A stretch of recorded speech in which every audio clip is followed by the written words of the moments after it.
नमस्कार माझ्या मैत्रिणींनो, मागचे 2 व्हिडिओ उलन मॅट रांगोळी विषयीचे तुम्हाला भरपूर आवडलेत आणि तुम्ही भरपूर प्रतिसाद दिलेला आहात. म्हणून मी आता तुमच्यासाठी नवीन उलन मॅट रांगोळीचा व्हिडिओ घेऊन आलेली आहे. ज्या नवीन बघत असतील किंवा ज्या नवीन माझ्या मैत्रिणी या व्हिडिओला सबस्क्राइब केले असेल, नवीन जॉईन झाले असतील, त्यांच्यासाठी उलन मॅट रांगोळी व्यवसाय कसा आहे त्याच्याविषयी थोडं सांगणार आहे. आणि त्यानंतर उलन मॅट रांगोळीच्या अगदी सोप्या डिझाईन कशा घरच्या घरी बनवू शकता, अगदी सुरुवातीपासून तुम्ही कशा बनवू शकता आणि त्यानंतर मोठ्या डिझाईन तुम्हाला कशा बनवायचे हे सगळं मी या व्हिडिओमध्ये सांगणार आहे. चला तर मग पहिल्यांदा लागणार आहे ती आपल्यासाठी कात्री आणि रेक्झिन. आता तुमच्याकडे रेक्झिन नसेल तर तुम्ही फ्लॅगचा मोठा जो आपले बर्थडेसाठी किंवा कुठले तरी बॅनर असतात त्याचा जरी तुम्ही बेस म्हणून वापर केला सुरुवातीला तरी सुद्धा चालतं. तर तुमच्या इच्छेप्रमाणे, म्हणजे सुरुवातीला थोडंसं डिझाईन चुकतात पण आपण समजून घेऊ. तुम्ही बॅनर जरी वापरलं तरी सुद्धा चालतं, त्यानंतर रेक्झिन वापरू शकता. आता पहिल्यांदा मैत्रिणी, ज्यावेळी तुम्ही उलन खरेदी करायला जाता त्यावेळी उलन खरेदी करताना कळत नाही, तुम्ही गेल्यानंतर कुठल्याही कलर उचलून आणता आणि ते तसेच पडून राहतात. तर उलन खरेदी करताना एक लक्षात ठेवा, उलन ही नेहमी डार्क आणि फेंट अशा 2 शेडमध्ये घ्यायची आहे. जर डार्क गुलाबी घेतला तर फेंट गुलाबी तुम्हाला घ्यावाच लागणार आहे. त्यानंतर डार्क ग्रीन घेतला तर फेंट ग्रीन हा घ्यावा लागतो, त्याशिवाय रांगोळी छान दिसत नाही. कारण वरची शेड ज्यावेळी आपण डार्क करतो आणि आतली रांगोळी फेंट करतो त्यावेळी आपल्या रांगोळ्या हा उत्कृष्टच होतात. रांगोळीमध्ये जितके तुम्ही सजीवतेने रंग भराल तितकी रांगोळी उठावदार दिसत असते. आता हे रंग घेताना काही व्हाईट कलरचे घेऊ शकताय, मोती कलरचे घेऊ शकताय, पण रंग हे नेहमी मी सांगितल्याप्रमाणे फेंट आणि डार्क अशा शेडमध्ये तुम्हाला घ्यायचे आहे. वेगवेगळे कलर घेताना तुम्हाला विचार करून घ्यायचे आहे. सुरुवातीला जर व्यवसाय तुम्ही सुरुवात करत असाल तर जी रांगोळी तुम्ही बनवणार आहे त्याचा फोटो काढून घ्या आणि त्यानुसार कलर घ्या, कारण बाकीचे कलर तसेच घरी पडून राहतात. त्यामुळे विचार करूनच खरेदी करा. त्यात ही एक गन असते जी आपल्याला 200, 250, 300 जशा पद्धतीने मिळत असते, त्यामध्ये ही एक कांडी लागते. ती याच्यातूनच गन तापल्यानंतर इथून गम बाहेर पडतो. तर ही कांडी आणल्यानंतर एक 5 मिनिटं जरी तुम्ही फ्रीजमध्ये ठेवली तर ह्याचा गम जो आहे तो नीट पडतो. ही माझी ट्रिक आहे. तर मी असंच करते, 5 मिनिटं ठेवते, त्यानंतर सुकली की मग वापरते, छान चिकटते ही. तर रांगोळी बनवताना खूप म्हणजे मैत्रिणींना माझ्या वाटतं की डिझाईन कशी बनवायची का, आधी छोटे छोटे डिझाईन बनवा आणि त्यानंतर तुम्ही रांगोळीचा व्यवसाय सुरू करू शकता. आता श्रावण पासून जे सणावारांना सुरुवात होते आणि ती संपते ती संक्रांतीच्या हळदी कुंकवापर्यंत, दिवाळीपर्यंत. तर तुम्ही या सणांचा फायदा घेऊन ही रांगोळी व्यवसाय सुरू करू शकताय आणि तुमचा व्यवसाय मोठा करू शकताय.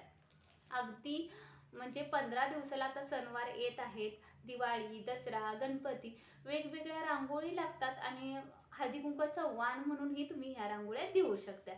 चला तर मग बघू अगदी सोप्या आणि तुम्हाला बनवायलाही सुरुवातीला सोप्या जाणाऱ्या डिझाईन आणि त्या कशा बनवायच्या ते.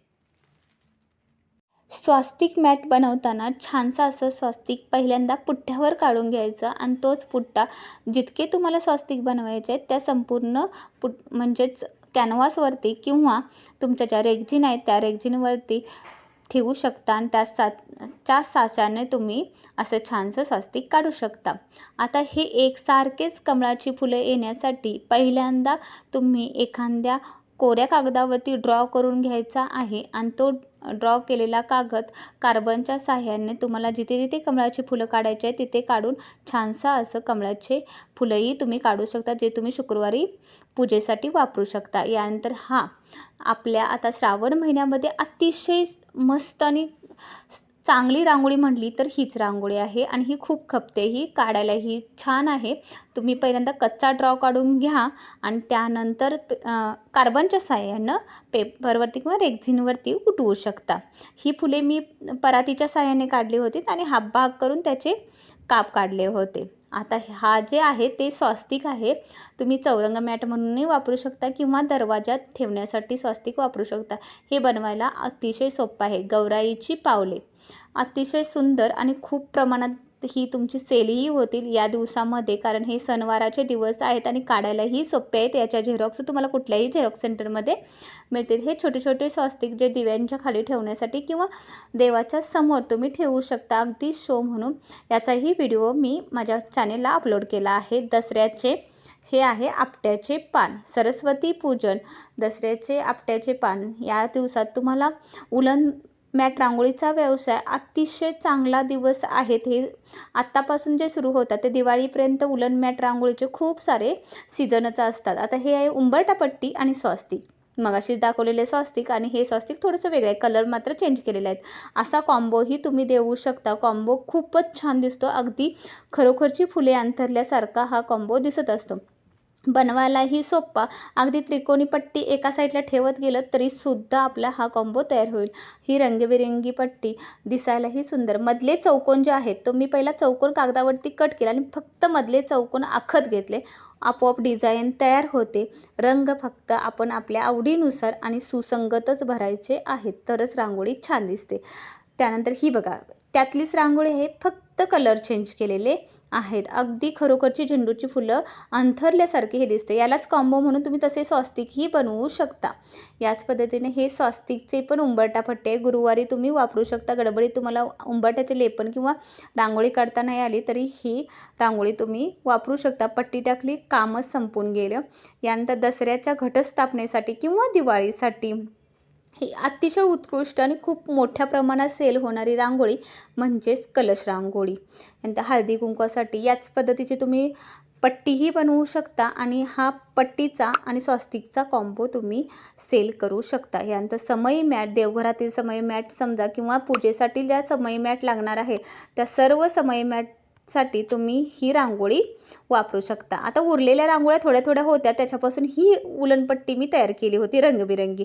ही व्हाईट पट्टी जी आहे त्याच्यावरती पण मी तसेच चौकोन चौकोन फक्त ठेवले आहे. उरलेली ठिकाणी कलर भरलेल्या आहेत.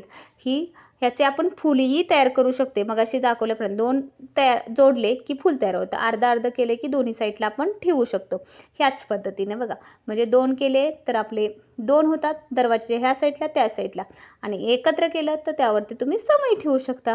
आणि त्यानंतर अतिशय बनवायला सोपी, म्हणजे आपली लहान मुलगीसुद्धा बनवू शकेल इतकी छान आणि सुंदर रांगोळी आहे ती. म्हणजे मोठी मोठी फुलं काढायची आणि छानशी बनवून घ्यायची. ही आहेत जी म्हणजेच आपल्या श्रीकृष्णाच्या मोरपिसाची. आता ह्याचे तुम्ही तोरणही बनवू शकता. तोरण खूप छान दिसतं आणि दिसायला आकर्षक वाटतं. यावरती तुम्ही दिवाळी ठेवू शकता. आजच्या रांगोळ्या तुम्हाला कशा वाटल्या कमेंटमध्ये नक्की सांगा.